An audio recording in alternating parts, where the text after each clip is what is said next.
La sombra del pasado. El secreto de los Valderrama. Parte 1.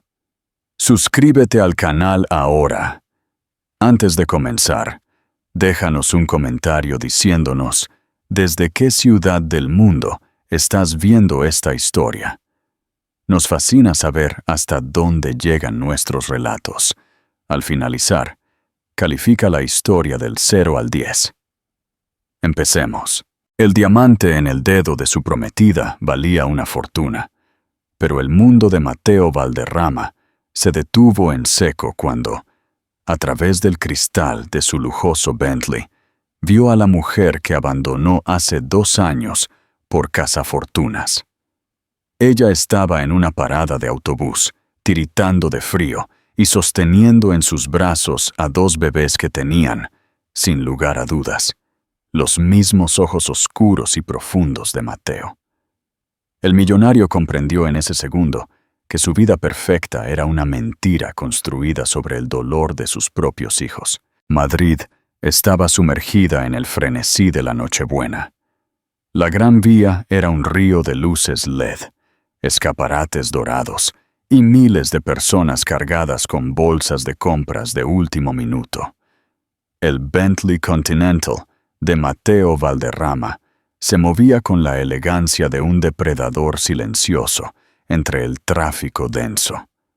Mateo, a sus 45 años, era el epítome del éxito español.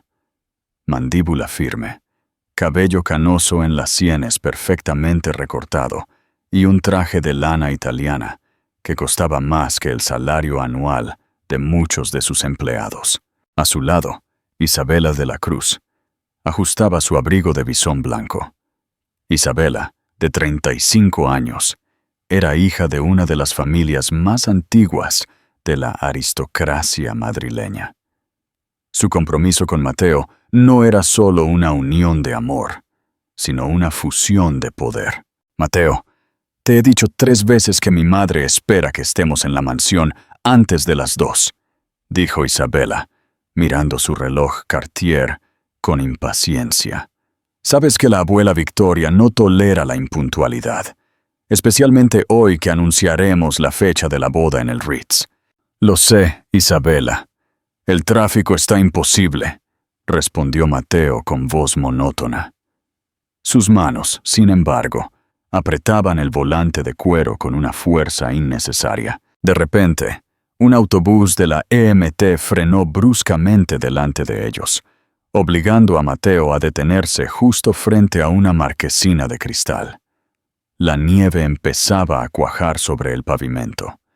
Mateo giró la cabeza por inercia y entonces el tiempo se congeló. Allí, bajo el techo metálico de la parada, estaba una mujer. No llevaba pieles ni joyas. Vestía un abrigo rojo gastado y una bufanda de lana que le daba varias vueltas al cuello. Era Elena, la mujer que él había amado con una intensidad que casi lo destruye, y a la que había echado de su ático de lujo 2 años atrás, después de que su socio le presentara pruebas falsas de una supuesta infidelidad. Pero Elena no estaba sola. En sus brazos, envueltos en mantas amarillas y pequeñas capuchas con orejas de oso, había 2 bebés. Eran gemelos, de apenas unos 18 meses. Elena intentaba protegerlos del viento gélido mientras consultaba el horario del autobús con una expresión de agotamiento absoluto. En ese momento, uno de los niños levantó la cabeza y miró directamente hacia el coche. Mateo sintió un impacto físico en el pecho. Aquel niño era su viva imagen a esa edad. La misma forma de las cejas, la misma mirada inquisitiva. El cálculo matemático fue instantáneo y devastador.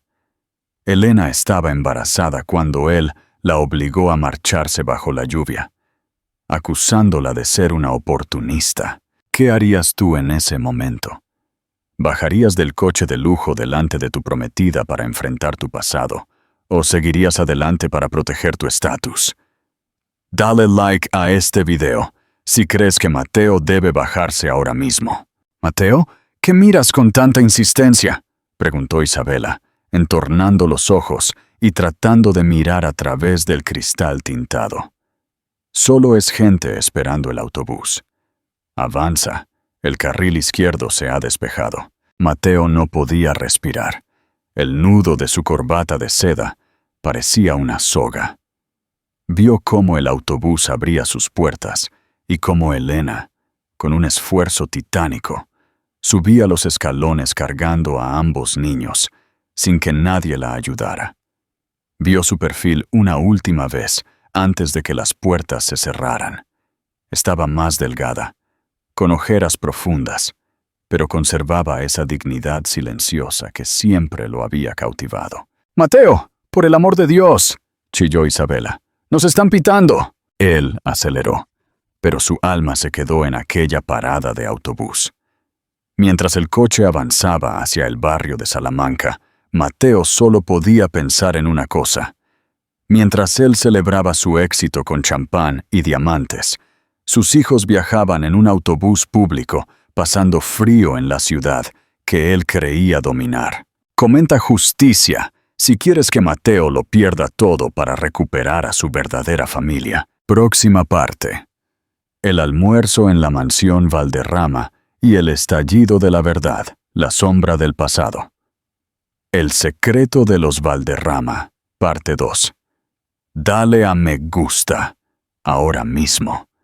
Si te está gustando el giro que está tomando la vida de Mateo, no olvides suscribirte. Antes de continuar, ¿crees que la familia de Mateo aceptaría a unos nietos nacidos fuera de su círculo social? Déjanos tu opinión en los comentarios. La mansión de los Valderrama, en el exclusivo barrio de La Moraleja, lucía como una postal navideña de la aristocracia. Abetos de 3 metros de altura, decorados con cristales de Swarovski, presidían la entrada, y el aroma a leña de encina y pavo trufado llenaba los amplios salones de techos infinitos.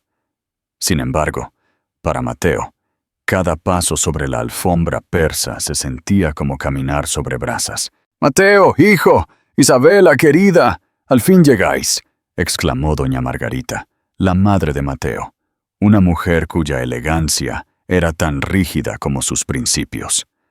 Los besó en las mejillas, dejando el rastro de un perfume francés costoso. El embajador y su esposa ya están en el comedor. No podíamos empezar sin la pareja del año. El almuerzo fue un despliegue de hipocresía perfectamente orquestado. 20 invitados de la alta sociedad madrileña se sentaban a una mesa de caoba maciza. Se hablaba de las inversiones en el puerto de Valencia, de las vacaciones en Baqueira y de la inminente boda. He oído que el anillo de Isabela es un diseño exclusivo de una joyería de Amberes, comentó una tía lejana, mientras el servicio servía un consomé de perdiz. Mateo, siempre has tenido un gusto impecable para las inversiones y para las mujeres. Mateo apenas probó bocado. El sabor de la comida más fina del país le resultaba ceniza en la boca.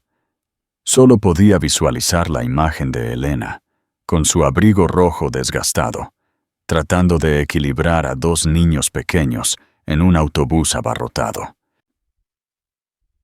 «¿Y bien, Mateo?», intervino su padre, don Harrison Valderrama, con esa voz profunda que solía usar para cerrar tratos multimillonarios.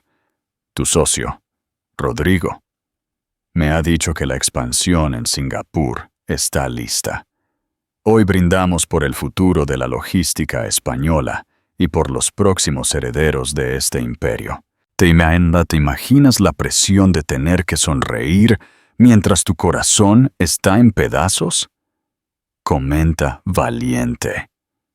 Si crees que Mateo debe hablar ahora mismo ante todos.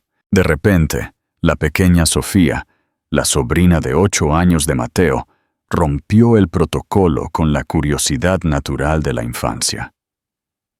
«Tío Mateo, ¿por qué tienes la cara tan triste?», preguntó la niña, ladeando la cabeza. «Hoy es Navidad. Papá dice que hoy todos los niños reciben regalos, pero tú pareces que has perdido el tuyo. El silencio que siguió fue absoluto. Isabela soltó una risita nerviosa y le apretó el brazo a Mateo por debajo de la mesa. No digas tonterías, Sofía. Tu tío está cansado de tanto trabajar para darnos esta vida, dijo Isabela, su voz cargada de una advertencia silenciosa. Pero Mateo ya no estaba allí. La voz de Sofía se mezclaba en su mente con el llanto imaginario de los gemelos de la parada de autobús. Los próximos herederos, había dicho su padre. Mateo miró a Isabela, cuya mayor preocupación era que el fotógrafo de la revista «Hola» llegara a tiempo para las fotos del postre. «Tengo que salir un momento», dijo Mateo de repente, levantándose de la silla de un tirón. Su copa de vino se tambaleó, derramando una mancha roja sobre el mantel de lino blanco, que parecía una herida abierta. «Mateo, ¿a dónde vas? Estamos a mitad del almuerzo», siseó Isabela, su rostro transformándose en una máscara de indignación. «Necesito aire», respondió él, sin mirar atrás. Salió al wraparound de la mansión. El frío seco de Madrid le golpeó el rostro, dándole la claridad que no había tenido en 2 años. Sacó su teléfono con manos temblorosas. Buscó en la agenda un contacto que había jurado no volver a tocar. «Elena». El teléfono sonó una vez, 2 veces. Al tercer tono, una voz suave, cansada pero firme, respondió. «Dígame». El corazón de Mateo golpeó contra sus costillas como un animal enjaulado. «Elena, soy yo». «Mateo». Hubo un silencio sepulcral del otro lado. Mateo podía escuchar de fondo el sonido de unos dibujos animados en la televisión y la risa aguda de un bebé. «¿Qué quieres, Mateo?» La voz de Elena se volvió de hielo. «No tengo tiempo para tus juegos. Los niños están almorzando». «Los vi, Elena. Hoy, en la parada de la Gran Vía, vi a los gemelos». La voz de Mateo se quebró. «¿Por qué no me lo dijiste?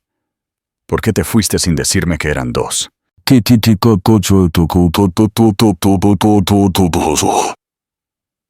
por qué con Noisao?»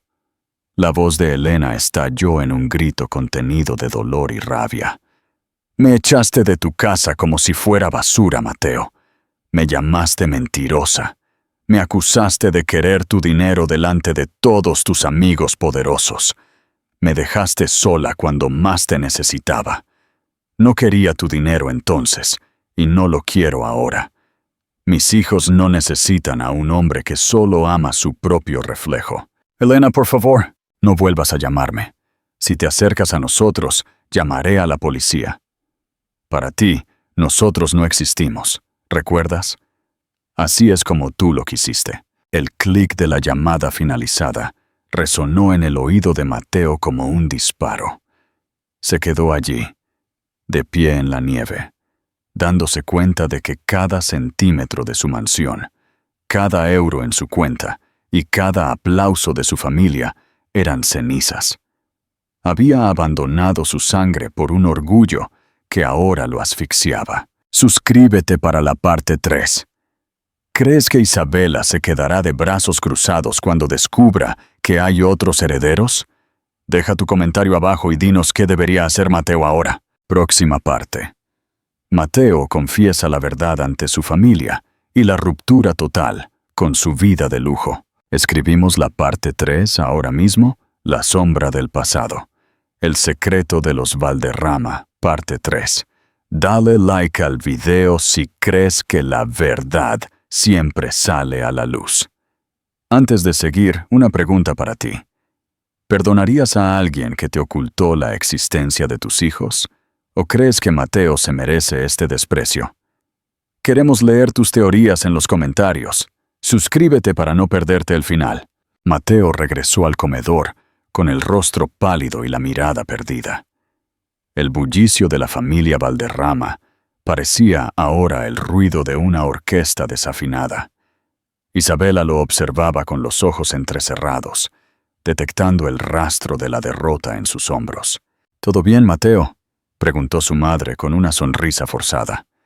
Estábamos a punto de brindar por el nuevo contrato en Valencia. «Harrison, querido», procede. Don Harrison se puso de pie, alzando su copa de cristal tallado. «Por Mateo y por Isabela, por la unión de dos legados y por los nietos que pronto correrán por estos pasillos. ¡Salud! ¡Salud!», corearon todos al unísono. Mateo no levantó su copa. Se quedó mirando el líquido dorado, sintiendo una náusea profunda. «No habrá boda», dijo Mateo. Sus palabras fueron bajas, pero en el silencio repentino de la sala, sonaron como una explosión de dinamita. «¿Qué has dicho, Mateo?». Harrison bajó la copa, su expresión endureciéndose instantáneamente. «He dicho que no va a haber ninguna boda», repitió Mateo, esta vez con la voz firme, barriendo con la mirada a todos los presentes.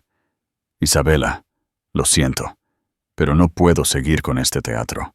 He visto a mis hijos hoy». Isabela soltó una carcajada amarga, aunque sus ojos ardían de rabia. «¿Tus hijos? ¿De qué hablas? No tenemos hijos, Mateo.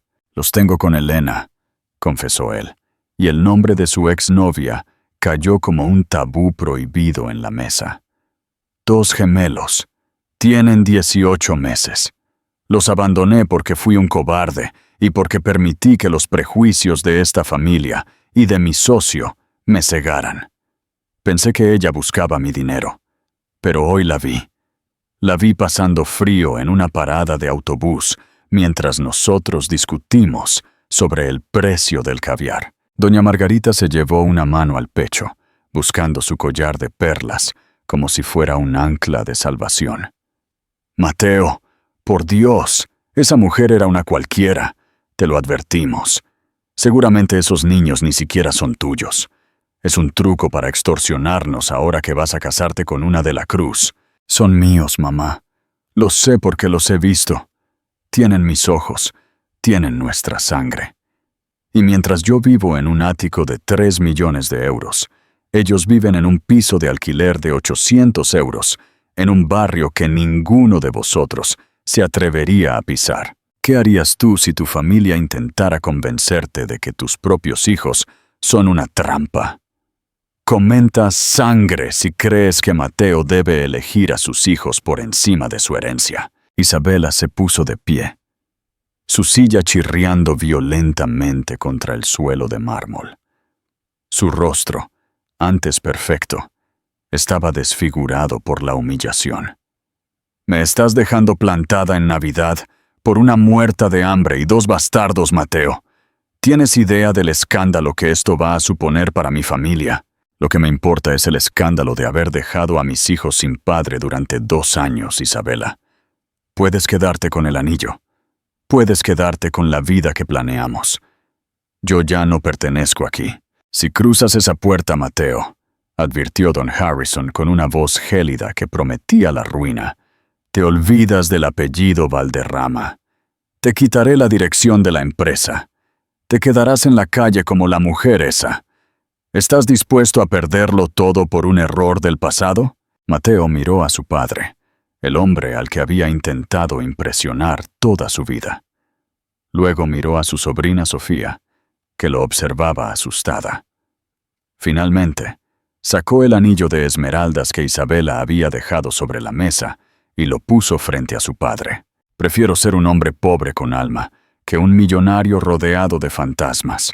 Adiós, papá». Mateo salió de la mansión bajo una nevada que ahora parecía limpiar su camino. Subió a su Bentley, pero ya no se sentía el dueño del mundo. Se sentía como un náufrago buscando su único puerto seguro. Pero el puerto estaba cerrado con llave y Elena no quería saber nada de él. Dale like y comparte. El próximo capítulo es el más emocionante. Mateo se despoja de su lujo para encontrar a Elena, pero descubre que ella ha desaparecido de nuevo por miedo a él. Logrará encontrarla antes de que sea tarde. Suscríbete a Secretos Narrados. Próxima parte. La búsqueda desesperada en los barrios bajos de Madrid y el primer encuentro cara a cara con sus hijos. Continuamos con la parte 4, La sombra del pasado. El secreto de los Valderrama. Parte 4. Suscríbete si crees que el amor es más fuerte que el dinero. Mateo ha renunciado a su fortuna, pero el camino hacia el perdón es más difícil de lo que imaginaba. ¿Logrará convencer a Elena de que no es una amenaza? Deja tu comentario y califica la historia hasta ahora del 1 al 10. Mateo no regresó a su ático de lujo. Esa noche durmió en un hotel modesto cerca de la estación de Atocha. El silencio de la habitación era ensordecedor. Miraba su teléfono, repasando las fotos que el investigador privado le había enviado horas antes. Elena saliendo de un supermercado con una bolsa de pañales. Elena subiendo a los niños a un columpio en un parque desconchado. Cada imagen era un puñal de culpa. Al amanecer, Mateo se dirigió al barrio de Vallecas. Aparcó su Bentley a 3 manzanas de distancia. Se sentía ridículo y obsceno conduciendo un coche de 300.000 euros en una calle donde la gente luchaba por llegar a fin de mes. Se puso unos vaqueros y un jersey oscuro, tratando de camuflar al millonario que habitaba en él. Subió las escaleras crujientes de un edificio antiguo hasta el tercero izquierda. El corazón le latía con una violencia que nunca sintió en una junta de accionistas. Llamó a la puerta. ¿Quién es? La voz de Elena sonó alerta, con un matiz de miedo que destrozó a Mateo. Elena, soy yo. Por favor, abre. No vengo con abogados. Vengo solo. La puerta se abrió apenas unos centímetros, sujeta por una cadena de seguridad. Los ojos de Elena estaban rojos, hinchados de haber llorado toda la noche. Detrás de ella, Mateo pudo escuchar el balbuceo de uno de los bebés. Vete, Mateo. Sé lo que quieres. Quieres limpiar tu conciencia, o peor aún, quieres quitarme a mis hijos porque ahora encajan en tu árbol genealógico. No te lo permitiré. Tengo grabada nuestra última conversación. Tengo pruebas de que me echaste. No me ganarás en un juicio. No quiero un juicio, Elena, exclamó Mateo, desesperado. He dejado a Isabela. He dejado la empresa de mi padre.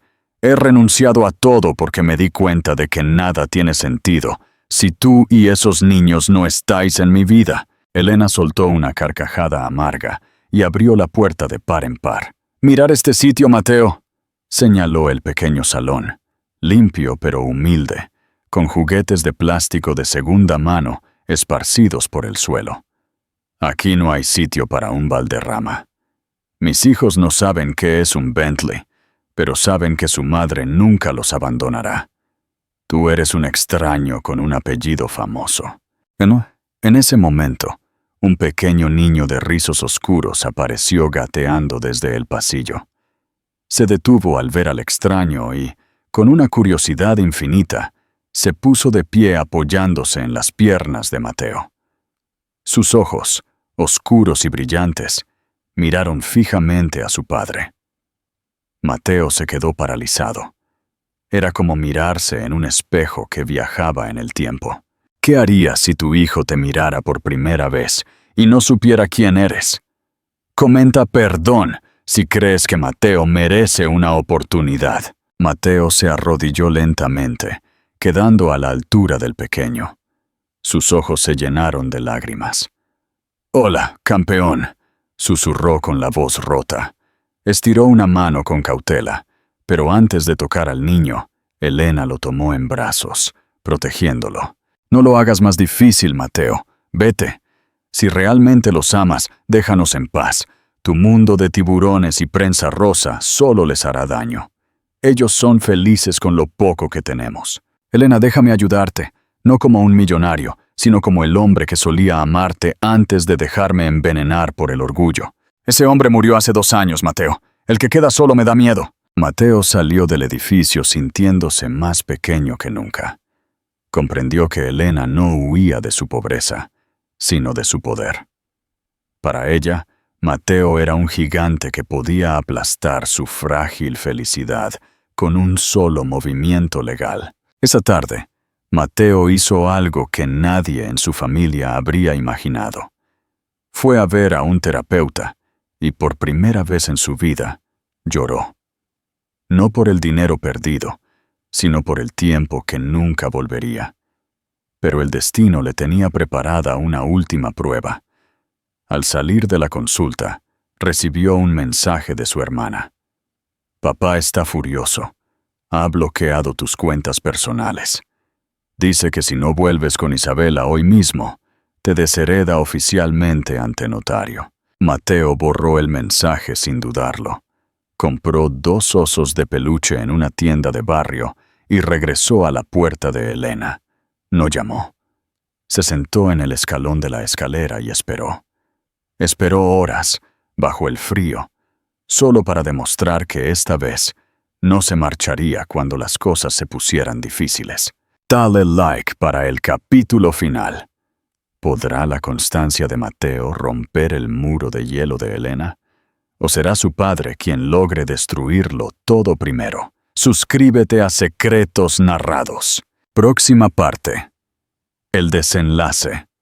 La redención de Mateo y el primer papá que cambiará su vida para siempre. ¿Deseas que escriba la parte 5 y final ahora? Suscríbete si esta historia te ha llegado al corazón.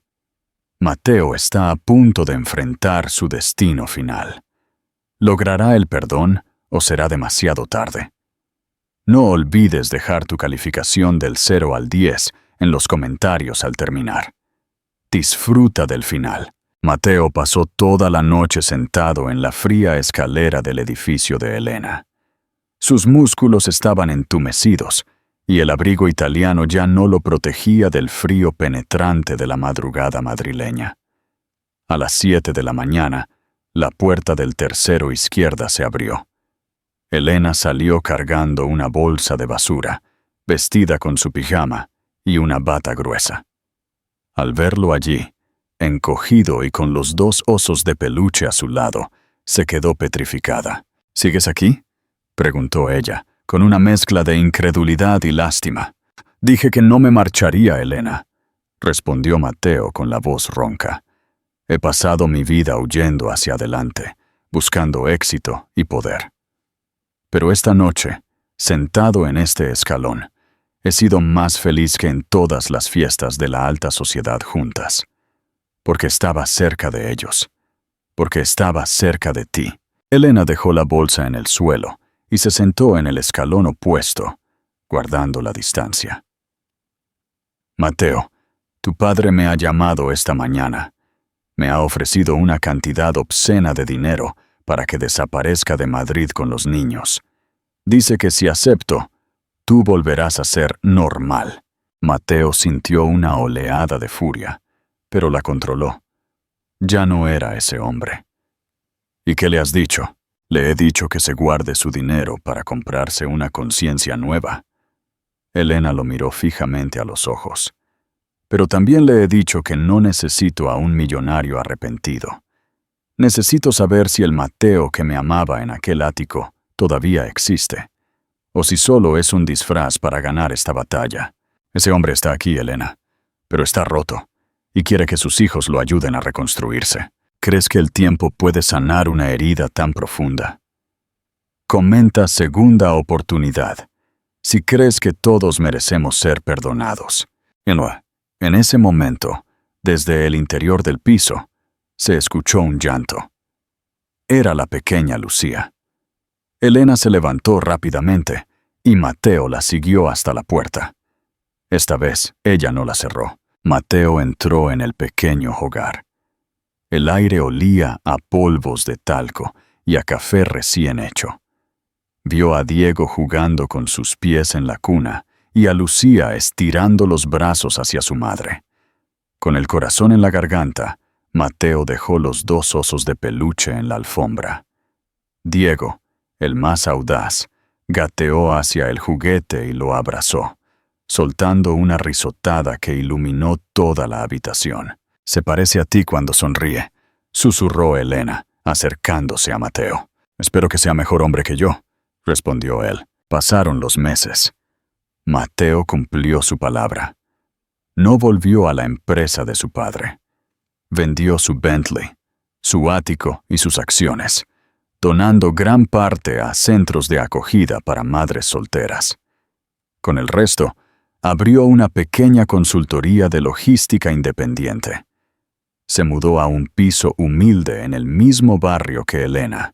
No hubo una reconciliación mágica e inmediata con ella. Elena fue prudente. Mateo tuvo que ganarse cada tarde de parque, cada baño de los niños y cada cena compartida. Aprendió a cambiar pañales, a consolar pesadillas y a entender que el tiempo es la única moneda que realmente importa. La sombra del pasado. El secreto de los Valderrama, parte 6. Suscríbete si crees que la felicidad no tiene precio. Mateo ha encontrado la paz, pero su padre, Don Harrison, no acepta la derrota fácilmente. ¿Podrán Elena y Mateo resistir el último ataque del Imperio Valderrama? Deja tu comentario y dinos desde qué ciudad nos acompañas en este nuevo capítulo. Habían pasado 3 años desde aquella Nochebuena, que lo cambió todo. La vida de Mateo Valderrama era ahora irreconocible para cualquiera que lo hubiera conocido antes. Su despertador ya no era el parpadeo de la bolsa de valores, sino el sonido de Diego y Lucía saltando sobre su cama a las 7 de la mañana. Vivía en un piso amplio, pero sencillo, cerca del Retiro, lo suficientemente cerca del parque para que los niños corrieran cada tarde entre los árboles. Mateo y Elena no se habían casado formalmente. Decidieron construir su relación sobre cimientos nuevos, sin las etiquetas ni las presiones sociales que casi los destruyen en el pasado. Ella había retomado su carrera como urbanista, liderando proyectos de parques sostenibles para la ciudad. Y él disfrutaba de su pequeña consultoría logística, que le permitía ser el padre presente que nunca tuvo. Sin embargo, la sombra de los Valderrama era demasiado alargada para desaparecer tan fácilmente. Una tarde de noviembre, mientras Mateo recogía a los niños de la escuela, un coche oficial negro de cristales tintados se detuvo frente a ellos. La puerta se abrió y emergió Don Harrison Valderrama. Se veía más viejo y amargado, pero su presencia seguía emanando esa autoridad gélida que Mateo tanto detestaba. «¿Qué haces aquí, padre?», preguntó Mateo, poniendo instintivamente sus manos sobre los hombros de Diego y Lucía. «He venido a ver lo que me pertenece», dijo Harrison, mirando a los niños con una frialdad casi clínica. «Son Valderrama, tienen mi sangre. No voy a permitir que crezcan en la mediocridad de este barrio, mientras el imperio que construí se queda sin herederos adecuados. Ellos no son piezas de tu ajedrez, papá. Tienen una familia que los ama. Vete. He impugnado tu renuncia a las acciones de la empresa, Mateo», soltó Harrison con una sonrisa cruel. «Y he iniciado un proceso legal para reclamar la custodia compartida de mis nietos, alegando que viven en un entorno inestable y que su padre carece de la solvencia moral necesaria. O vuelves a la dirección de la compañía y te casas con una mujer de nuestro nivel, o te arrebataré a estos niños legalmente. Tengo a los mejores abogados del país. ¿Hasta dónde serías capaz de llegar para proteger a tus hijos de un abuelo poderoso y vengativo? Comenta valiente si crees que Mateo debe luchar contra su propio padre». Esa noche, el silencio regresó al hogar de Mateo y Elena, pero no era un silencio de paz, sino de guerra. Elena estaba aterrada. Sabía que Don Harrison tenía influencias en los juzgados que ellos no podían ni imaginar. «Mateo, vámonos», suplicó Elena con lágrimas en los ojos. «Dejemos Madrid. Podemos irnos a Portugal o a cualquier parte. No quiero perderlos. No quiero que crezcan en esa jaula de oro que tú tanto odiabas». Mateo tomó las manos de Elena. Estaban frías y temblorosas. «Si huimos, le daremos la razón. Dirá que somos inestables. Esta vez no voy a huir, Elena. Esta vez voy a usar la única arma que él no entiende: la verdad. Mateo llamó a Isabela de la Cruz. No la había visto en 3 años. La encontró en una exclusiva galería de arte. Isabela seguía siendo hermosa, pero había una amargura en sus ojos que Mateo reconoció de inmediato. «¿Qué quieres, Mateo? ¿Vienes a restregarme tu humilde felicidad?», preguntó ella con desdén. «Necesito que testifiques, Isabela. Sé que mi padre te pagó para que guardaras silencio sobre las pruebas falsas que Rodrigo San Martín fabricó contra Elena hace años. Sé que tú siempre supiste que ella no me engañaba». Isabela vaciló. El silencio se prolongó durante 1 minuto eterno. «Si hablo, mi familia me repudiará. Harrison tiene negocios importantes con mi padre. Si no hablas, dejarás que un hombre malvado destruya la vida de 2 niños inocentes. Tú no eres como él, Isabela. Eres mucho mejor que eso. Dale like al video si crees que Isabela debería ayudar a Mateo. ¿Crees en la redención de una ex prometida herida? Comparte tu opinión abajo. El juicio por la custodia comenzó en diciembre, bajo una expectación mediática absoluta. Don Harrison presentó informes manipulados, habló de la caída de su hijo y de la supuesta incapacidad de Elena para criar a los herederos de un imperio. Pero cuando todo parecía perdido, la puerta de la sala se abrió. Isabela de la Cruz entró con la cabeza en alto. No solo testificó contra don Harrison, sino que entregó grabaciones donde el patriarca de los Valderrama planeaba sobornos y chantajes. Fue el fin de un imperio construido sobre el barro de las mentiras. Un final, con significado epílogo. Semanas después, don Harrison se vio obligado a dimitir y a retirarse de la vida pública para evitar la cárcel. La empresa pasó a manos de la hermana de Mateo, quien siempre los había apoyado en secreto. La verdadera victoria no fue recuperar el dinero ni el estatus, sino el día en que Diego y Lucía pudieron correr hacia Mateo en el parque, sin miedo a ser arrebatados.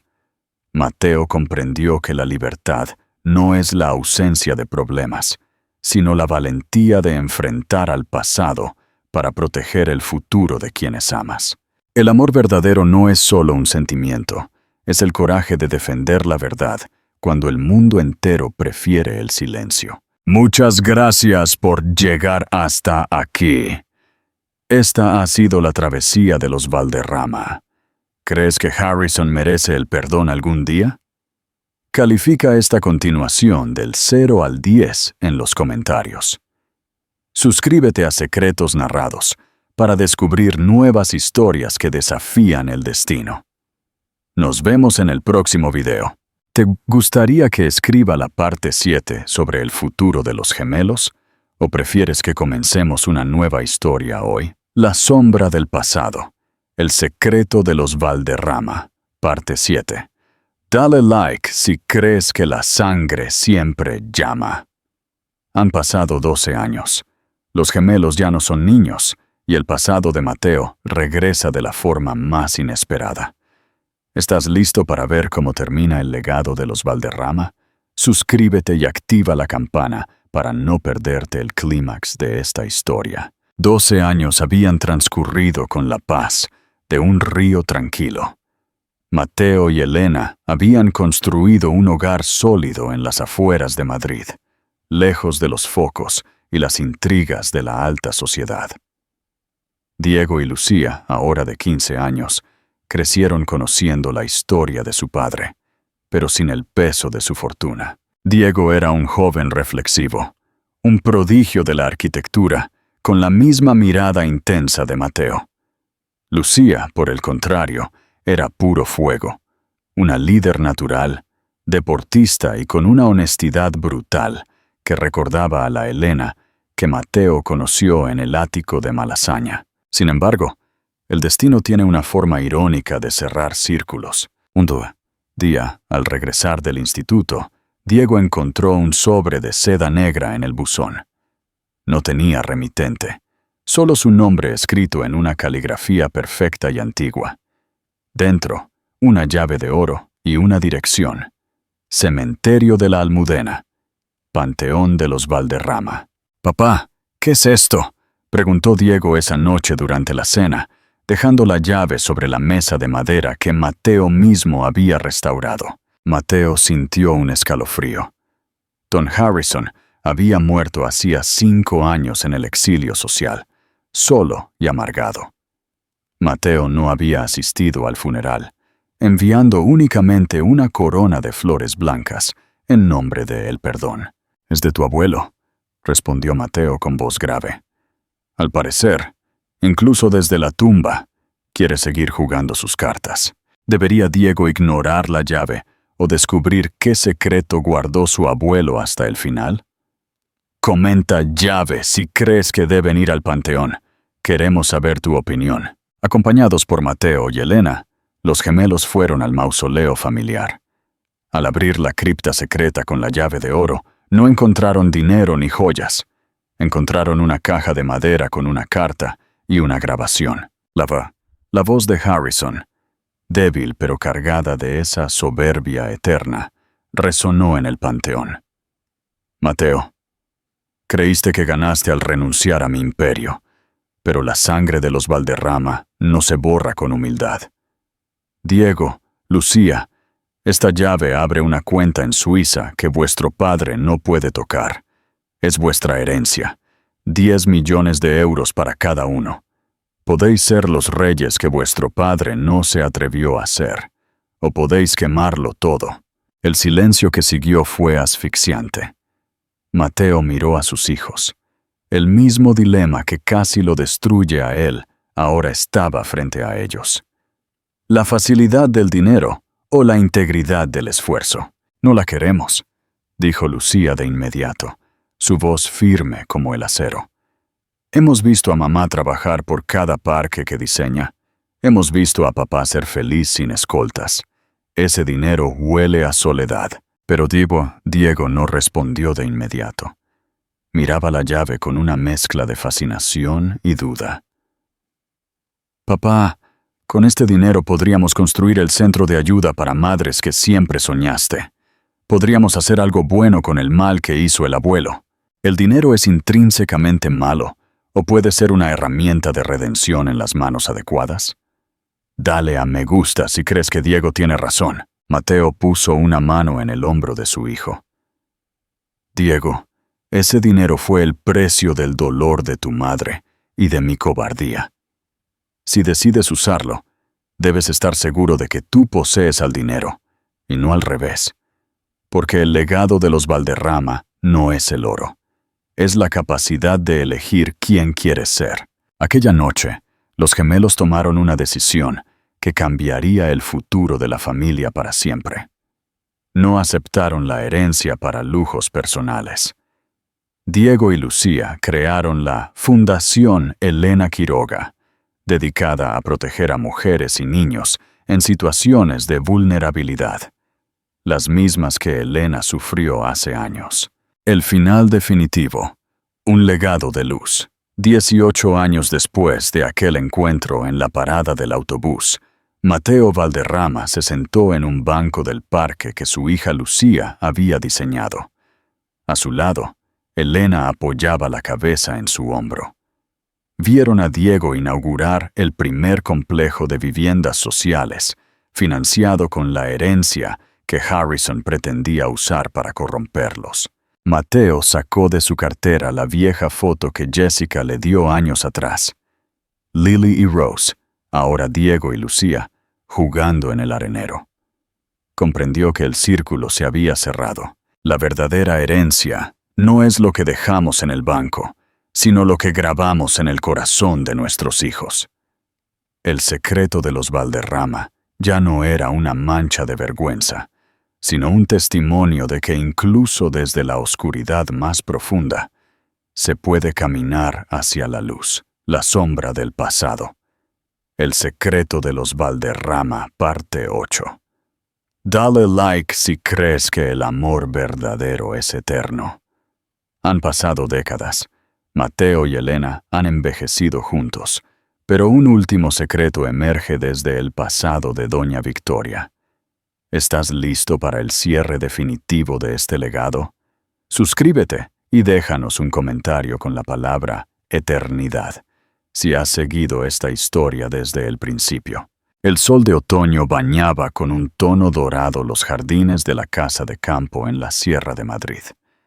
Mateo, a sus 75 años, caminaba con un bastón de madera, pero sus ojos conservaban la misma chispa de determinación que aquel día en la Gran Vía. A su lado, Elena, con el cabello blanco como la nieve, pero la misma sonrisa dulce, le sujetaba del brazo. Sus hijos, Diego y Lucía, eran ahora líderes respetados en sus campos, pero hoy la familia estaba reunida por un motivo diferente. Habían recibido una caja sellada que perteneció a la abuela Victoria, la matriarca que falleció años atrás, dejando un vacío imposible de llenar. «Papá, hemos encontrado esto en el doble fondo de su antiguo costurero», dijo Lucía, entregándole un pequeño diario encuadernado en cuero desgastado. Mateo abrió el diario y al leer las primeras páginas, sintió que el aire se escapaba de sus pulmones. No era solo un diario de recuerdos, era una confesión que cambiaba el origen de toda su fortuna y de su conflicto con Don Harrison. «Mateo, si lees esto es porque ya no estoy. Tu padre, Harrison, nunca fue mi hijo biológico. Fue el hijo de una mujer que amé como a una hermana y que murió en el parto durante la guerra. Lo crié como un Valderrama para protegerlo, pero él siempre sintió que no pertenecía, y ese vacío lo convirtió en el hombre ambicioso y cruel que conociste». El silencio cayó sobre la mesa como una losa de mármol. Mateo comprendió en ese instante por qué su padre siempre había luchado tanto por el estatus y el apellido. Harrison vivía aterrorizado de ser descubierto, de no ser un verdadero aristócrata. Toda la presión que Mateo sufrió para ser el heredero perfecto nació del miedo de un hombre que se sentía un impostor. ¿Cambiaría tu opinión sobre alguien cruel si supieras que toda su maldad nació de un profundo miedo e inseguridad? Comenta perdón o justicia. Queremos saber qué piensas. Todo ese dolor, susurró Mateo con lágrimas en los ojos. Todas las mentiras, la expulsión de Elena, la obsesión con el dinero. Todo fue para ocultar que él no era un Valderrama de sangre. Diego, que había heredado la sabiduría de su padre, tomó el diario. Eso significa que la fundación que creamos no solo está limpiando el nombre de una familia, papá. Está sanando una herida que empezó mucho antes de que tú nacieras. Pero el diario tenía una última entrada, fechada el día de aquel famoso almuerzo de Navidad. Hoy vi a Mateo abandonar su anillo y su imperio. Sentí un orgullo que no puedo describir. Él rompió la maldición. Por fin, un Valderrama eligió ser hombre antes que ser sombra. Mateo, tú eres mi verdadero nieto, no por la sangre, sino por el valor de amar. Mateo cerró el diario y miró a Elena. Ella le tomó la mano, entrelazando sus dedos arrugados pero firmes. «Lo logramos, Mateo», dijo ella suavemente. «El secreto ya no tiene poder sobre nosotros. El cierre del círculo. Un final eterno». Esa noche, la familia Valderrama Quiroga encendió una hoguera en el jardín. Mateo, rodeado de sus hijos y nietos, arrojó el diario al fuego. No quería que las futuras generaciones cargaran con el peso de saber que Harrison no era de la familia. Para Mateo, la familia no se definía por el ADN, sino por las noches en vela, los sacrificios compartidos y la valentía de quedarse cuando el mundo te pide que te vayas. La lección final de Mateo Valderrama fue la más poderosa. El perdón no es solo para el que cometió el error, sino para el que lo sufrió. Al perdonar la memoria de su padre, Mateo se liberó por completo. Muchas gracias por vivir esta historia con nosotros. Hemos recorrido juntos el camino desde un Bentley de lujo hasta la paz de una familia real. ¿Qué te ha parecido este giro final sobre el origen de Harrison? Califica la saga completa del 0 al 10. Tu apoyo ha sido increíble. No olvides suscribirte a Secretos Narrados. Estamos preparando una nueva historia de misterio que te dejará sin aliento. Nos vemos en el próximo video. ¿Te gustaría que la próxima historia trate sobre una herencia perdida en el mar? ¿O un gemelo malvado que regresa por venganza? Tú eliges el próximo secreto en los comentarios.